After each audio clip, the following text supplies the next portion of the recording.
what the city and the county are talking about to help prepare us for to minimize any fires that we have in our future. And I say any fires we will have, because we will have them. And sadly, we see that the fires are happening earlier. They're happening in California year-round. And we see that our state aflame everywhere in very similar circumstances to what we found ourselves last October. So beware, be forewarned, and forearmed. And I want you to know that I am here, and all of the Board of Supervisors and the City Council are here for you, because we want to rebuild our community and to help build better, wiser, more safe, and to help you as neighbors organize, come together, and to provide the alert systems that we need throughout the county. It's not easy, but we'll talk a little bit about that. We have a great first panel, and we have Chris Godley from he's our emergency manager for Sonoma County. He's going to be our first speaker. And then we have Carol Leon Safford with Fire Safe Sonoma. She's been doing amazing things even before the fires, but now she's really in demand. Chief Tony Gosner, I give him a hard time, but he was the brave soul that called me on Tuesday night and said, "Susan, I'm sorry, your home is lost." So I want to thank Santa Rosa Fire and all of our firefighters for what they did to protect Oakmont and all of our other communities, because you were up in the hills and you saved a lot of homes in Oakmont. So thank you for that. And I've known Sue Hattendorf for a very, very long time. When I served on the City Council, they were inspiration to all of us about the great organization they have put together in Oakmont, the committee organized to prepare for emergencies. And Sue, thank you for being here and for all that you have done in Oakmont. And you know, I have to say, when I first moved to Oakmont, the neighborhood captain walked up to us, handed us a sheet of paper and said, "Put your names down, your ages down, whether you wear glasses, prescriptions, do you have any pets, where your emergency shutoff is." And I said, "Whoa, this is really cool. I love this neighborhood." And now my husband is one of the COPE leaders in our Oakley temporary, well, I love my new neighborhood, just right up the hill, but he's now working on COPE. So we're going to be talking about those. We're going to be very brief. First order of business, we have restrooms at the back of the room, on your left, my right. Obviously, we have some refreshments here, coffee, tea, water, and some cookies. Thank you, team, for organizing that. And let's move on to our first panel. So, Chris Godley, I'm going to turn the microphone over to you, and thank you so much for being here. Well, thank you. Let me stand up here. It might be a bit easier for y'all. My job is to help prepare the community both before the event and during the event when things go seriously sideways. Firefighters, law enforcement, peace officers, they do the day-to-day work 99% of the time. You don't have to worry about disasters, right? Most of the day, we're fine. They can handle it. So what happens if there's a major event in Sonoma County?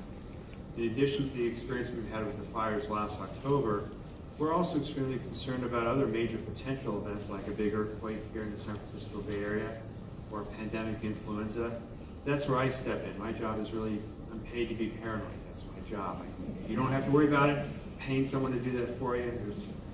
So we cover that. But I'm here today to talk to you about a few things that I think may be of real value to you. The first is, as you talk about your own personal preparedness for the next disaster event, look not back to the fires, but look forward to what might occur in the future, like an earthquake or a pandemic.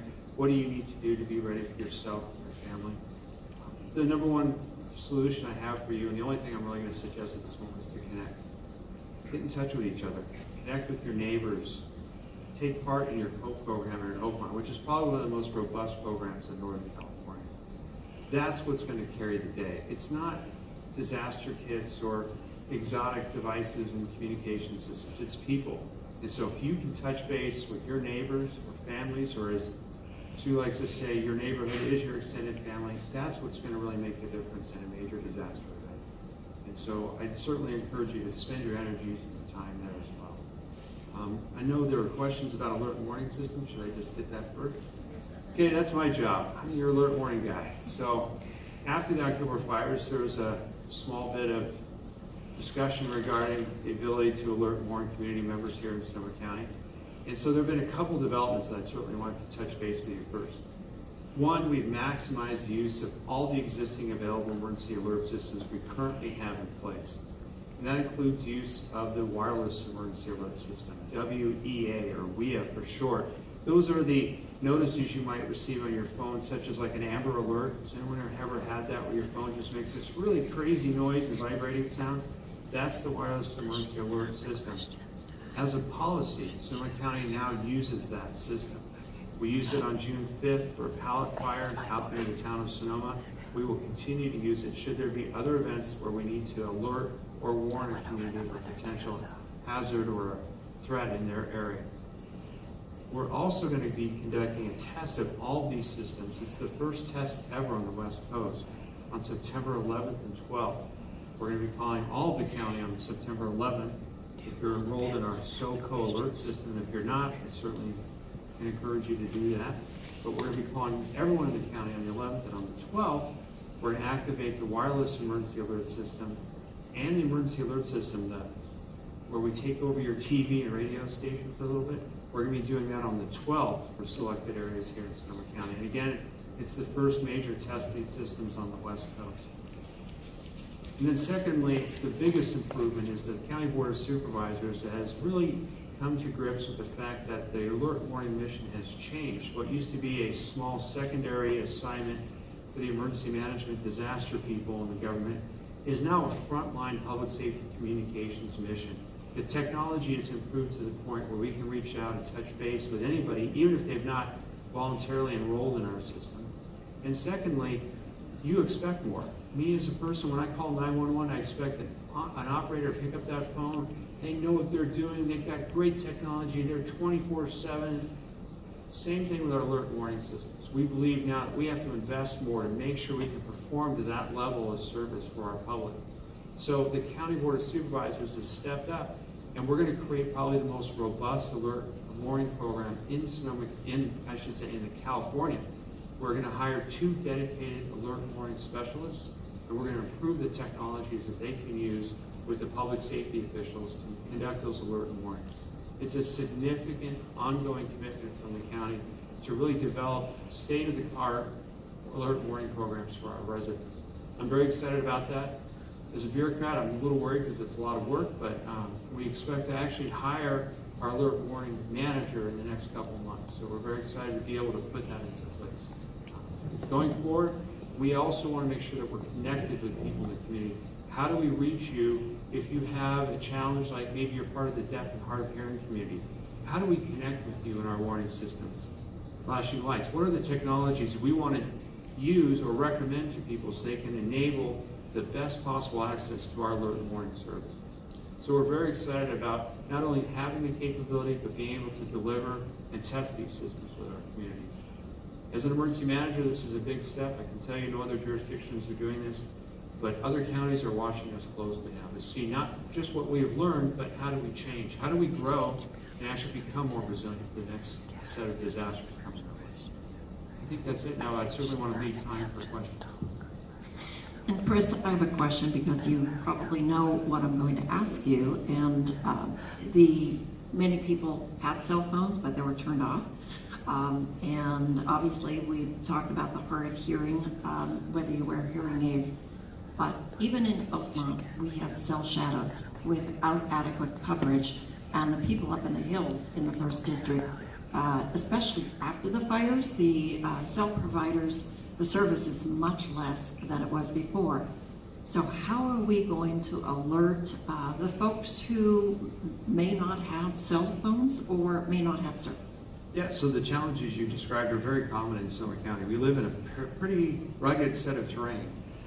There are people tucked up in little canyons all over the county, and so our goal is to not deliver a single system that it's going to reach everybody. Instead, we think of it as a collection of systems, a variety of technologies that will deliver warning and alert information to members in those areas. So if it's not a cell phone, we might jump on your cable system. Anybody here have Comcast? Anybody signed up? You're not willing to admit it, but you do have it, okay? So we're going to use the emergency alert system to jump in on if you're watching TV. Technically, we also have the capability of turning on your TV to deliver a warning message if it's a sufficient severity, life safety threat. If you have a newer TV, if you've still got the one from 1987, I'm sorry, I can't do that one, but if you've gone to Costco in the last 5 years, I could probably turn on your TV. So we're also be looking for the ability to deliver warning messages through the existing social networks, your social media sites as well. So somebody's heard of Facebook out here, right? Okay.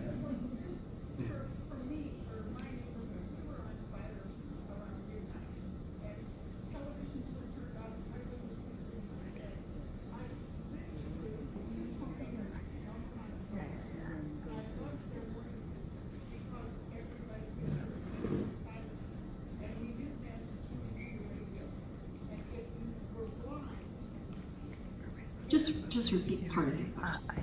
Okay, so my question was, it was really a comment, but I used to live in Omaha, Nebraska, and I lived through 2 tornadoes there. One of them, like stopped a couple of, like a half a block from my house, and it caused major destruction. It wiped out a 6-story hospital and several other things. But we were warned by emergency, like siren bells there, and we were very grateful for it, and we knew what radio stations to tune into or what to do. I was asleep in bed when this happened. I wouldn't have known anything on Facebook or anything else. My phone was turned off and plugged in to recharge. Short of something like sirens, how do you get warned in the middle of the night? I think you have to consider all circumstances and all people. And deaf people in Omaha had a special light that would go on in their home so that they would be waking up. They had the lights in several rooms of their house that was custom put in. Thank you for that. You just made my point. And I know, see, I wasn't lying to you. And Chris, could you tell this group that the county is holding a series of workshops on our R&R plans, and that's part of the discussion. I know on August 8th, we will be having an opportunity at the Sonoma Veterans Building for all facets of our resource and recovery and resiliency plan. Is there another meeting closer, like Finley Center, coming up? There's one at Finley Center on August 2nd in the evening here in Santa Rosa. And the goal of these meetings, again, is to really listen to the community, what their needs and interests are. And alert warning is certainly a hot topic. And so people are bringing back forward concerns such as you saying, what if I'm asleep? What if I don't have devices turned on? Those kinds of things. And so we're looking at, again, a broader spectrum of potential alert and warning systems. Sirens are under discussion, but I can share with you as a professional, I do have concerns because sirens are not part of our culture here in California. What happens usually is a siren will go off, and the first thing people do is call 911. What's that mean? What's going on? And so your 911 center tends to get a little overwhelmed. So we're hoping, so that's part of our community alert warning program, and hiring 2 people is to actually conduct outreach and educate people about how these systems work and how they can connect and what it means when they receive an alert warning system. We'll take one more question and then we'll go on to the next panelist. Okay, number 1, I don't have Facebook. Number 2, I don't have TV. Okay. Now the other thing is during the evacuation, there were people on the road and they were stuck there for 2 hours. We were lucky because if the fire comes, they will cook. And what are the alternative route you are going to do about moving people so they're not stuck on the road? I think it's a good question. In fact, in today's paper, they were talking about the fire in Redding where people were gridlocked. And I know that that is a serious concern in Oakmont because of the one road in and one road out. Chris, are you miracle worker? Are you gonna widen all of our roads? No, apparently there's some resistance to that here in the county. I don't know why. So there are really two answers to your question about how do we avoid putting people in harm's way during an evacuation. And the first one is something you may not be a big fan of, and that is we're going to call you early. If there's even the slightest potential that we need you to evacuate, we're going to ask you to get out early, hours before we might have otherwise done so in the past. And that's so we can get people on the road and out of harm's way, and then something it may not happen. It may not actually be a real credible threat. And so people are going to be upset that they were forced out of their homes or asked to leave when there wasn't an immediate threat to them. But that's how we avoid the congestion. Instead of waiting to the last minute, get out. That's why we tell everybody, if you're in doubt and you've not received a notification from the government, but you feel like this is a dangerous situation, you need to take action. You cannot wait for the government to come through or a police chief or a fire chief to come down the road and personally warn you that you may be in danger. Government systems are never going to be perfect. They're always going to miss people. So if you feel like you're at risk, tell your neighbors and get out of town. The second one we're going to try to do is some evacuation planning. That is, take a look at how many people live in these certain areas where there's very limited roadways. How do we get them out safely? Not just which direction do we drive, but where do we take people once they get out of the canyon or onto the highway? How do we maintain their ability to get down the road? Like we did in the fires, we had to open up 101 both ways. Very exciting for people who have never driven in a reverse direction, which is common in the southeast United States. But here in California, that was a new experience. That's what we're going to be taking a look at. So please get out early, and hopefully we can also give you better direction and guidance. When we give you these alerts, there will be a link to a website that will give you additional information, like maps, including evacuation routes. With your permission, I'm going to change the order of the panel because I think that this is the segue for Chief Gosner to really talk about the evacuation of Oakmont, the alert system in Oakmont, and how did we fare going up and down Highway 12. Maybe not so much down, that was closed, but. Yeah, that was close. So Oakmont actually did fairly well, whether you were stuck in traffic or not, compared to other parts of Santa Rosa. And the reason why I say that is because we had a little bit of time here in Oakmont. In other parts of Santa Rosa, there was no time. So it's in a perfect world, we will give you that early notification, but there are times when the fire's on us and there is no notification, which means you might not get a notification, which means you have to act on your own. So that's part of being prepared, trying to figure out what am I taking, which way am I going. If I can't get on the highway because it's gridlock, is there a safe spot I can go in my community and just wait? And then it's a call to 911 to say we have 50 people in this parking lot, we are sheltering in place. So we know where you're at, we can send resources to make sure that we either get you out or we protect you with firefighters and law enforcement, things like that. So there's not one perfect answer for everything. And I will tell you, we do, evacuations are tough because once you evacuate, we're constantly thinking about, all right, when are we going to repopulate? And that takes a long time. So we don't want to over-evacuate, but we will. And on that night, we did over-evacuate. I think we had 80,000 people evacuated in the county, which we have never done before. That was a huge endeavor. And then so you got 80,000 people you're trying to get back in. Some people you can get back in. For Oakmont, for example, we shut PG&E in, which means we shut all the natural gas off, which meant to get you guys back in, we had to have PG&E come in and light all your pilot lights, make sure everything was safe, make sure everything was running the way it was supposed to. So that takes time. Not to mention power lines were down in to the right of us, or the east of us, power lines were down to the west of us, so it takes a lot to get all that infrastructure put back in place. Evacuations, escape routes are always difficult when you have one way in and one way out. I will tell you, I was up in Redding yesterday and I heard firsthand how they had the gridlock for evacuations, and they knew that the fire's not brand new, it was 4 days old.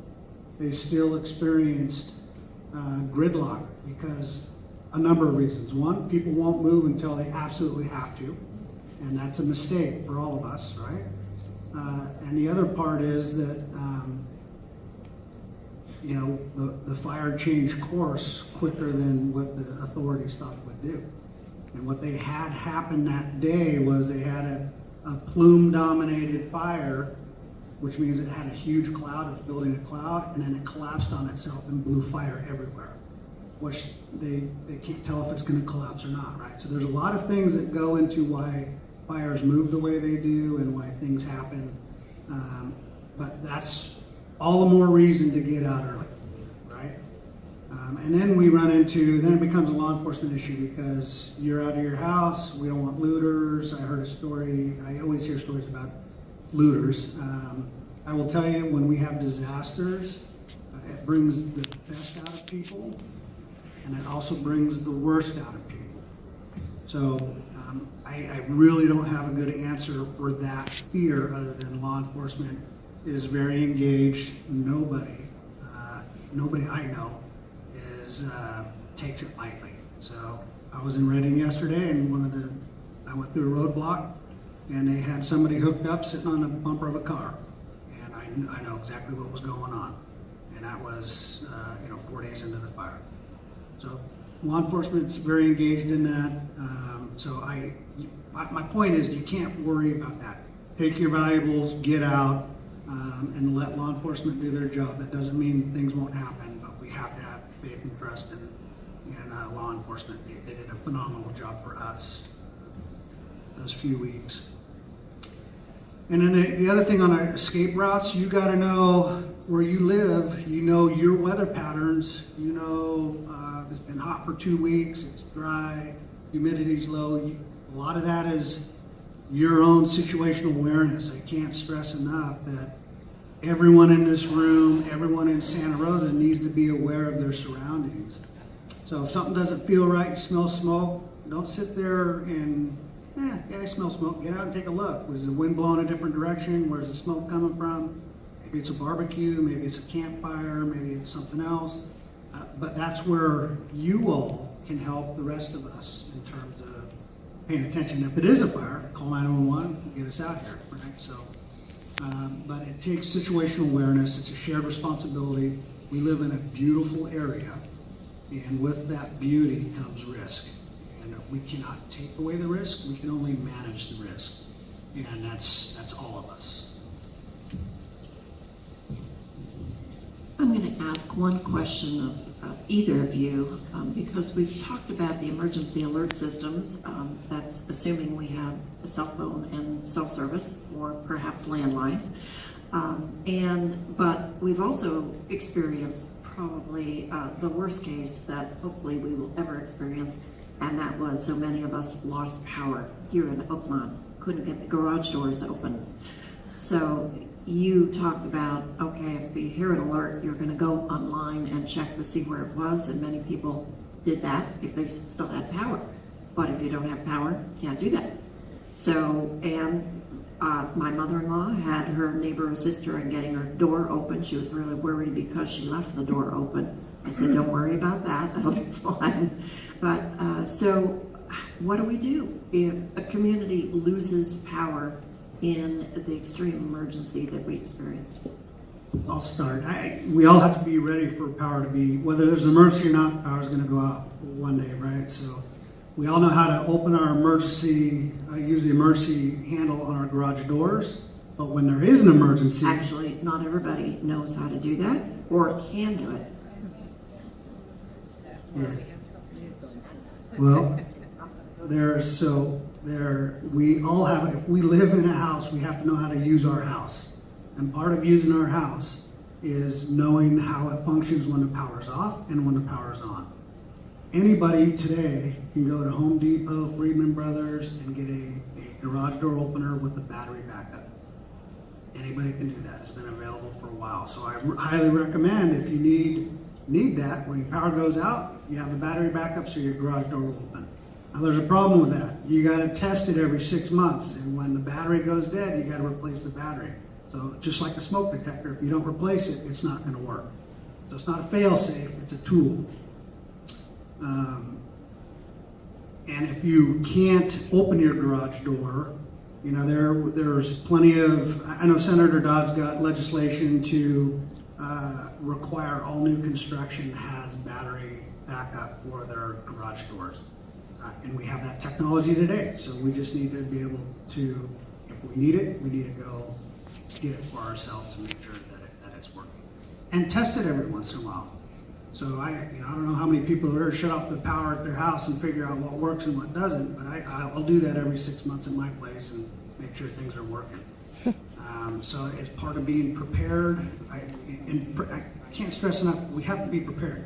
So if you let your gas tank get down to a quarter tank, that's the wrong answer. You get a half a tank, fill it up, because you never know when you need to leave, right? So it's just the little things, having that little go bag, having all those items ready to go. So not only you can help yourself, you can help your neighbor when it's time. Because it's hard to help your neighbor if you cannot help yourself, right? So part of being prepared is just knowing your surroundings and being not paranoid. That's what he gets paid and I get paid. But it's to be prepared and be aware. I don't know if I answered your question completely. You did, and more so, and I thank you. We're still trying to puzzle out the emergency alert system and how you confirm that. Go ahead. Okay, emergency alert system. How many people here use Nixle? How many people are signed up for SoCo Alert? Not many people. Thank you for signing up. I know we talked to some people to help. There are 3 platforms. Nixle is an information system that law enforcement largely uses. Fire departments are starting to use it more and more.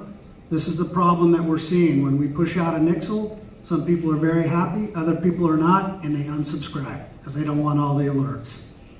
Nixle is there to alert you of traffic congestion, accidents, Ironman, special events, and we can use it in emergencies. SoCo Alert is an emergency alerting system that you have to sign up for. And I can help any, what's that? You can go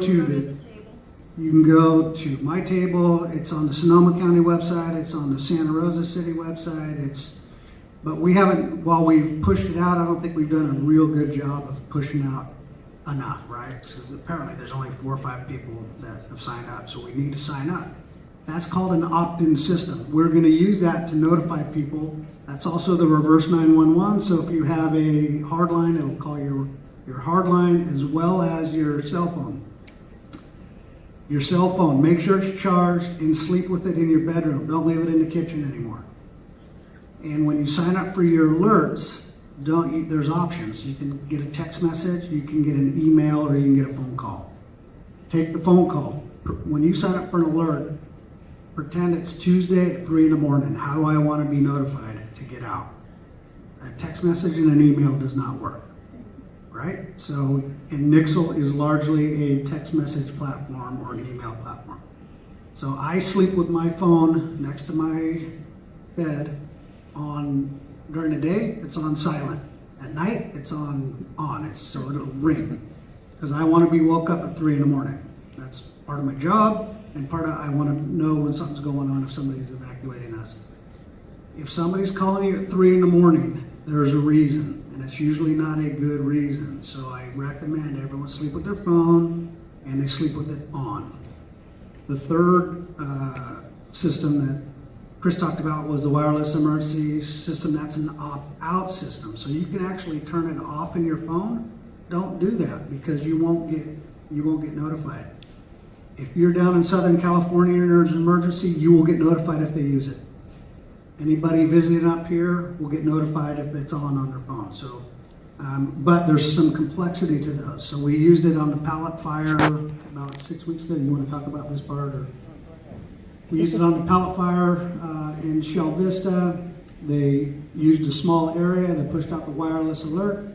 We found out that everyone on AT&T got the alert. Everyone on Verizon did not. Now, why is that? So they started poking around. Well, when they drew the polygon on the map to say evacuate this area, it only had an AT&T cell site on it. It didn't have a Verizon. So now we're looking at, the county's looking at, do we need to know where every cell tower is and who the provider is to notify everyone? So that's, to me, I've been working with Senator Dodd on another bill, and it's on Senate Bill 833. It has to do with this issue. So we need to harden cell towers because we lost 50% of our cell towers during a fire, and they don't talk to each other during an emergency. When there is an emergency, they all need to open up and share the message, right? That's a federal issue as well as a state issue because it's the FCC, and then we're trying to create a statewide standard for all counties, which is harder than you would think. But there's a lot of complexity that we are looking at that the county's really diving into, which is great. So the more we use it, the more we figure out why didn't this work, and that's why they're testing on the 11th and 12th, right? So there's a lot to it, and it's still a fairly new system throughout the nation. Not everyone understands it as much as they should, so we're even the people that designed it, it's like, oh, why didn't that work? Well, now we're trying to figure out how it all ties together. But in an emergency, we need it to tie together, right? We need it to tie together. Great information, thank you. And we're going to get to the questions behind after the whole panel. Thank you so much. Sue, COPE worked in Oakmont. Even though I was not here the night of the original firestorms, my COPE leader came up to our hill and knocked on our door to make sure that we were not in the house and we had evacuated. So tell us how COPE works. Okay, but just is that too loud? Yes. All right, I'll hold it. Is this better now? Yes. Okay, good. First, just out of curiosity, is everybody in this room an Oakmonter? No. Let me see a show of hands. Oh. No, basically no Oakmonters. Because I was going to look to try and get people to sign up to be new team leaders. Okay, well, let me talk about COPE, though, a little bit. COPE stands for Citizens Organized to Prepare for Emergencies. It is an acronym that was coined by FEMA, which is the Federal Emergency Management Agency. I began COPE in Oakmont in the year 2004, based on my experience with the Northridge earthquake. At that time, I lived right there in a community of 21 houses where they had all decided that I should be the leader of the community. So that's where I learned all of these things. The primary thing that I learned, though, was that in that experience is that you can never predict exactly what is going to happen. And so you need to be prepared from a wide-angle view of what you might want to do in case of a fire or earthquake or anything like that. Now, in preparation for any emergencies, dire ones or individual ones, COPE teams should be created for your neighborhood. Based on the ages of Oakmonters, I like to say that in a community such as ours, your neighbors really are your closest family. Becoming a COPE team leader is not really a difficult job. And let me say that I have started COPE teams not only here in Oakmont, but also in many communities around this whole county. Last week, let me back up. 3 weeks ago, I started one for a group of condominiums over on Yalupa, near the Safeway there. 2 weeks ago, I started another one for a group of younger families over on Hone Avenue. So there really is a need to get neighbors together as families. A larger need here in Oakmont because of our ages. I think that's very true. So let me tell you about how you get COPE teams going. Becoming a leader is not really a very difficult job. There are 7 steps, I like to say, to create and maintain a COPE team. I consider creation a 2-month activity. Month 1 is completing a census form for each resident. I provide the COPE team leaders with the forms, and mainly what we're looking for there is who lives in the house, whether they're renters or owners, what kind of mobility issues do they might have, what are their phone numbers, where are their shut-off wrenches for the gas, the electric, and the water. The things that you would need to, that the team leader would need to know, depending upon what the problem was. Okay?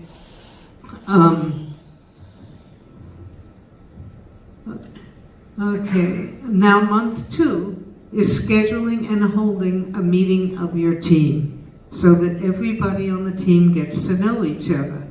And that gets to know what kind of skills do they each have, and what needs they have, and what equipment do they have that could be of use in an earthquake or in any kind of a disaster.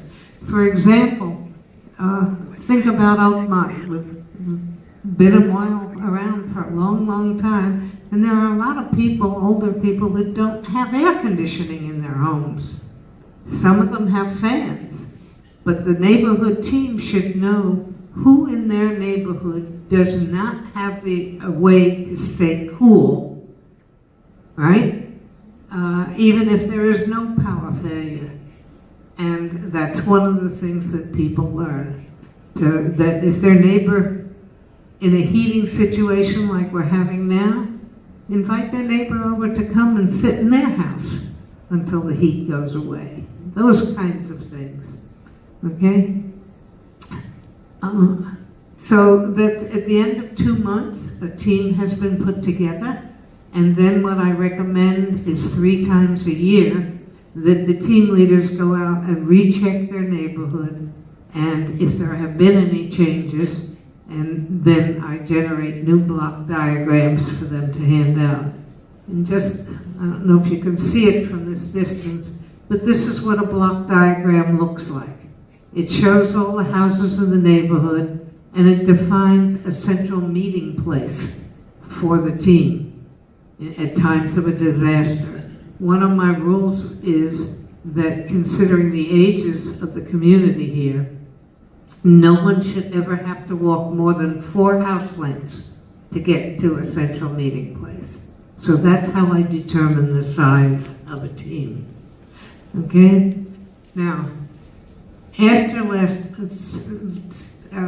October, my primary focus is now also including fires.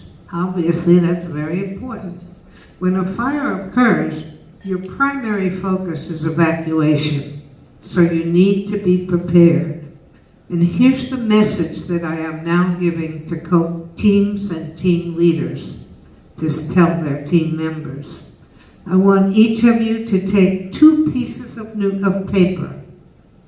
On the top of one of them, write required. On the top of the other one, write preferred. Now, required has to do with things that you may need to evacuate within 15 minutes. You may have to be out. So you go to each room in your house and you look around. Now, if I had to evacuate within 15 minutes, what things should I take with me? Write it down on the list, room by room. And you might even look and say, I wonder if I could keep them closer together, these things, so that I can get them out quicker. Because evacuation, biggest issue is time. That's what you need to know. Now the other one is, as I said, preferred would be for those things that you might want to get out of the house if you got like an hour before you have to go. Not the really important stuff, but the next level of things. So that's what we're now talking about here in Oakmont, is how to be prepared very specifically for evacuation. So I guess that's pretty much it. Are there any questions? Well, I don't see a lot of Oakmunders here, but let me also say that as I've mentioned already, that I do create COPE teams outside of Oakmont. I'm perfectly willing to get with people in communities and do that. I've done many, many, many of them. And in fact, I started it for Santa Rosa in the year 2006, which was 2 years after I started it here. So, questions? Well, I think we'll save the questions until after the whole panel, because you provided an excellent segue for Carol-Ann Safford, because she has another way to organize communities, and it's fabulous. I also wanted to thank you for your 2 lists, required and preferred. That is my advice to everyone, to have a go bag and have copies of your documents in your go bag as well as your prescriptions. And also, I would say, take your cell phone, take your camera, record everything in your house, shelf by shelf, closet by closet. I have not done an inventory. I'm not looking forward to it. It's going to take me weeks. Can I just make just one more sentence I should have said? With the required and the preferred, where do you put them? Okay, well, now think about this. You gotta evacuate. The first thing you gotta do is get your garage door open and get your car out of the garage. When you do that, have the list in your car. So you go in the house and get the stuff. That makes sense? You don't have to look around the house to find the list. And obviously, once or twice a year, check that list. See what's changed. Good lessons, thank you. Carol-Ann, thank you so much. We would have to clone you if you hadn't already existed, but great job, and tell us, what is your job? Oh, don't start with the hard questions. Oh my gosh, has everybody got a lot of time? This is gonna take a long time. I have multiple jobs, most of them revolving around fire. Locally, I'm a firefighter in my own rural community, so I actually still go out and squirt water on fires on occasion. I also work for Sonoma County Fire, doing fire inspection and granting and all kinds of stuff. But I'm here today as Fire Safe Sonoma, which is the county-wide nonprofit Fire Safe Council. And our role is to help educate the community about the things that you can do to help prevent your house from burning down in the wildland fire. Really important messaging going on out there, and also help people organize into fire safe councils or become fire-wise communities, or take advantage of many existing systems for organizing your communities around wildfire safety issues. Sort of the first thing that I'd like to kind of throw my hook out on is this new meme that I have to say, which is preparation is what you do before the fire, right? And I have found myself in my own world repeating that to myself often and over, because I've been having a hard time putting together my own to-go bag. And I'm just a normal human like the rest of you, and we don't like to think about that happening. And by doing this preparation, you really need to learn to jump over your own fear response to, I don't want this to happen, therefore I don't want to think about it, therefore I don't want to do any of that stuff. And that's all of us. And it's really important that we sort of acknowledge that fear, acknowledge the bump that it puts in the road to us doing what we need to do. And preparation is what you do before the fire, not 15 minutes before the fire, but preferably you've started in January to be ready for a fire season in May, which is when it's typically starting now. So preparation is what you do before the fire. What's the most important thing that you can do to help firefighters like me? Yes, it's prepare yourself and your property for wildland fire. We can't do our job unless you've done your job. because I can't defend an indefensible home. So I know that all of us know a lot about defensible space, right? Everybody knows what that is, right? Yeah, well, no hands are going. Yeah, everybody knows what defensible space is. Defensible space is about the vegetation surrounding your home. An equally important message, which is much less understood generally by the public, but is understood by fire researchers and fire ecologists, is that there's two parts of the keeping your house from burning down scenario. One is the vegetation surrounding the home, and the other is the construction materials that are in the home. Homes have many vulnerabilities. Scott Stevens, who's a professor at UC, had a great quote I heard on the radio a while ago, and he said, given a choice, a fire is going to choose a house over a tree any day, right? And that's because our houses are dry. Trees have roots. And if you looked around after the fire, you saw a lot of places where the trees were green and the houses were gone, right? That's because there's two parts to the story. One is about the vegetation surrounding the home, very important, and the other is about the vulnerabilities on the homes themselves. Those vulnerabilities start with your roof. Your roof needs to be Class A, non-combustible, and within its sell-by date. You need to keep your gutters clean and keep the debris from piling up on your roof during fire season. There's vent vulnerabilities. Most homes in the past, the fire code only asked for 1/4-inch mesh to cover the vents that go into your attic. Well, small embers the size of a piece of rice, say, they can blow right in those vents. You can retrofit those vents to products that are going to prevent ember ignition of the home. Very important, highly recommended. Your third high priority is going to be your defensible space, which is, as most of you know, it's a 100-foot radius or to the property line around your home. The thing that I'd really like to emphasize now, which is sort of new, is one of the things that we've known for years but became very obvious in October, is that within that 100-foot defensible space, a 5-foot non-combustible zone from the house walls out is absolutely critical. So you really want that 5 feet out from the house walls, and if you have decks, that starts at the edge of the deck and goes out. You don't want combustible stuff in there. You don't want your wood pile there. You don't want the pile of wood that your husband's going to use one day there, right? You really don't want to use wooden mulches or that gorilla hair stuff, which is really terrible. Ideally, you have no plants in there. If you do have plants in there, they should be low-growing, very moist, herbaceous species. That's not the place for your junipers, right? So that 5-foot defensible space zone, the non-combustible zone, is really critical.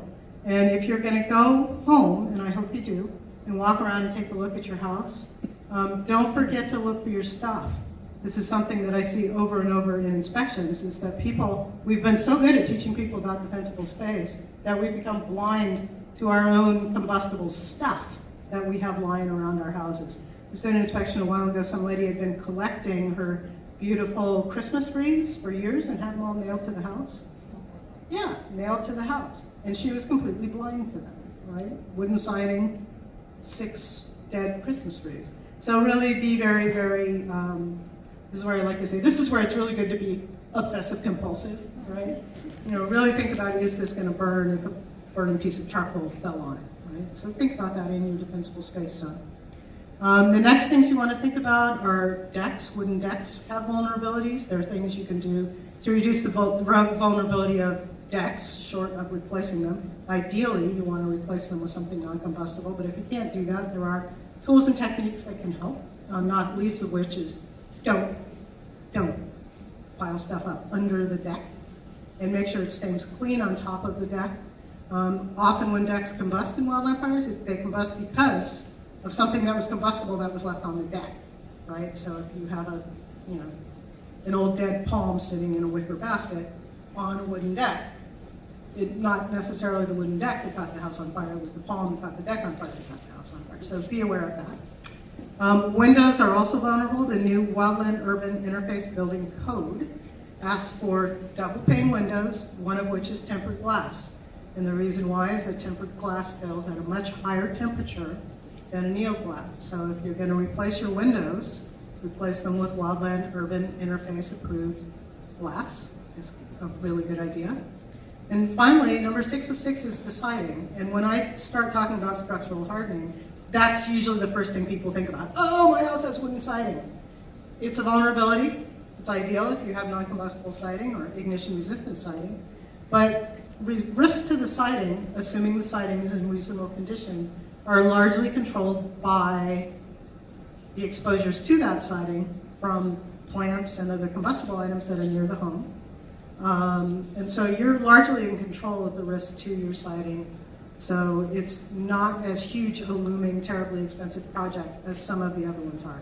If your roof is old, you need to replace it. Really good to look into the vents and do this other stuff. And those are the things that I really recommend to think about. I have a lot of literature about that over there at my table, so feel free to come over and chit chat. But the two things go together, defensible space and structural hardening. They need to be two parts of the conversation. We can't talk about one without talking about the other anymore. So that's a really important message. My other really important message is about responsibility. All of us are responsible for taking care of our homes and properties and our lives. And we need to understand that firefighters, we can't do it all for you. We can't do the preparation for you.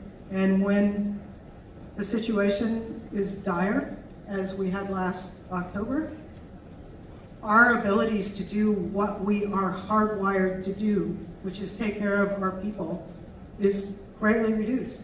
Right now, Chief, I believe that there are a lot of firefighters out of the county, right?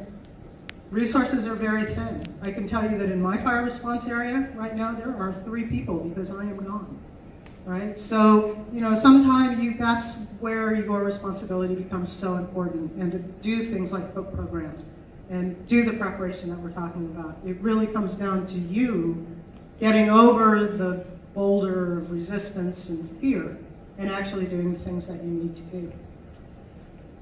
Community-wide acceptance of these principles is also really important. That's where creating fire safe councils comes in. If you can get your whole neighborhood and you get a whole group full of spark plugs who are going to go around and promote these principles and maybe harass gently the neighbors who aren't necessarily on board, it's extremely helpful as well.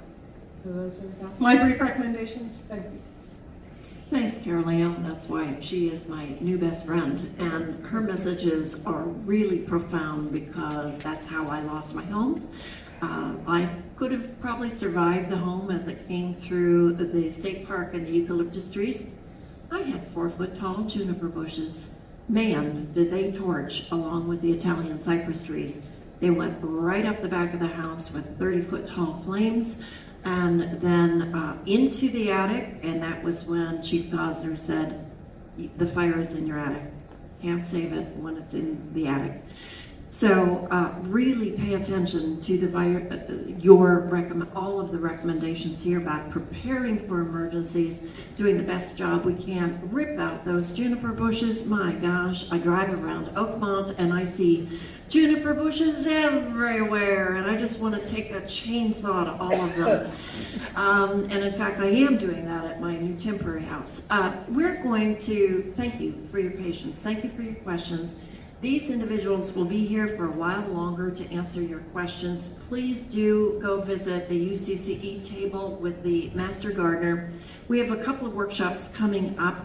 Preparing for fires, prescribed burning and grazing. Actually, if you have acreage, it's expensive to rent sheep or goats, but they are very effective.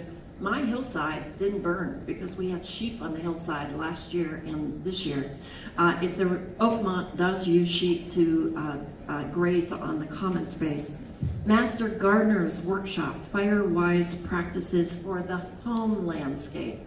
In September, we have one at the Finley Center on the 22nd, and in Sonoma Community Center on October 6th. So pay attention to that. And before the fire strikes, how to prepare your home. So if you are lucky enough to still have a house, please prepare for the future.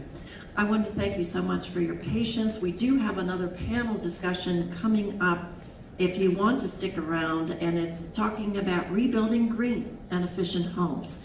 And Councilmember Julie Combs is going to be here. Thank you, Julie, to moderate that panel. So please visit all of the tables. Help yourself to the tea, coffee, water, cookies. Thank you so much. And please help me thank our amazing panelists.